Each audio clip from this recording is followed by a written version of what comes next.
Olá pessoal, hoje nós vamos continuar os nossos estudos sobre ligações químicas. A aula de hoje é sobre ligação covalente.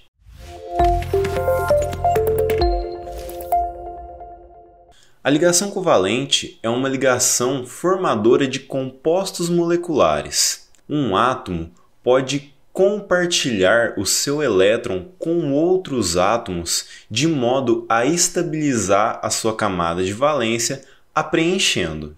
O par de elétrons compartilhado pode ser representado com um traço, e nós vamos contar o número de elétrons da camada de valência de um átomo que está ligado através de uma ligação covalente dessa forma.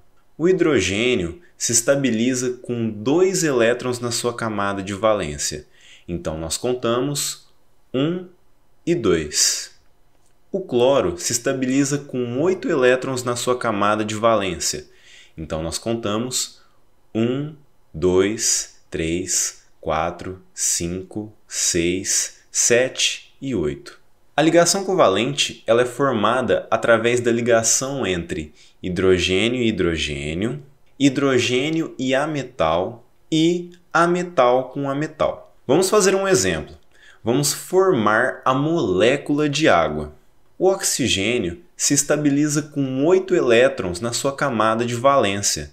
Dessa forma, ele precisa de receber mais 2 elétrons. Ele pode compartilhar 2 dos seus elétrons com os outros 2 hidrogênios de forma a formar 2 ligações covalentes. O hidrogênio fica com 2 elétrons na sua camada de valência e o oxigênio fica com 8 elétrons na sua camada de valência, formando assim a molécula de água. Outro tipo de ligação covalente é a ligação covalente dativa, também chamada de ligação covalente coordenada. Nesse tipo de ligação covalente, o par de elétrons compartilhado vem de somente um átomo.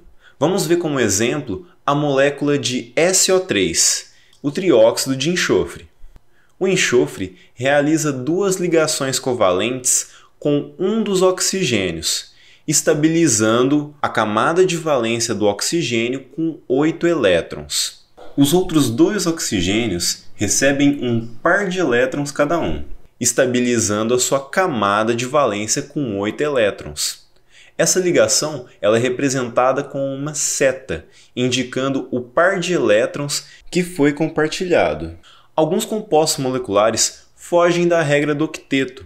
Estes compostos têm como o átomo central estabilizando com 4, 6, 7, 10 e até 12 elétrons. Além desses tipos de ligações covalentes, temos casos onde as ligações transitam na molécula.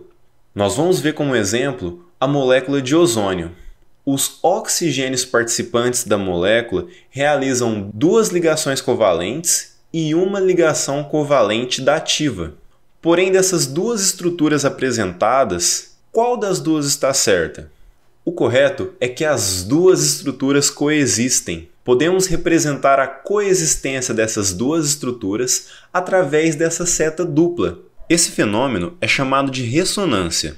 A ressonância na molécula de ozônio também pode ser representada assim. As 2 ligações covalentes feitas com os outros oxigênios e uma curva tracejada, representando a transição da ligação. Bom, agora que nós sabemos um pouco mais sobre os compostos moleculares, vamos tentar fazer uma questão.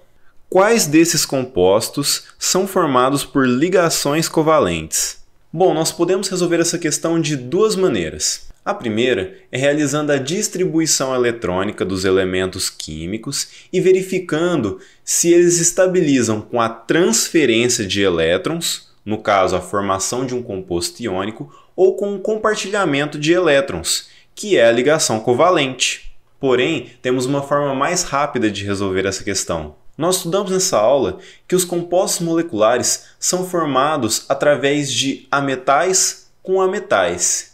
E a única alternativa em que o composto é formado somente por ametais é a alternativa C, o CO2.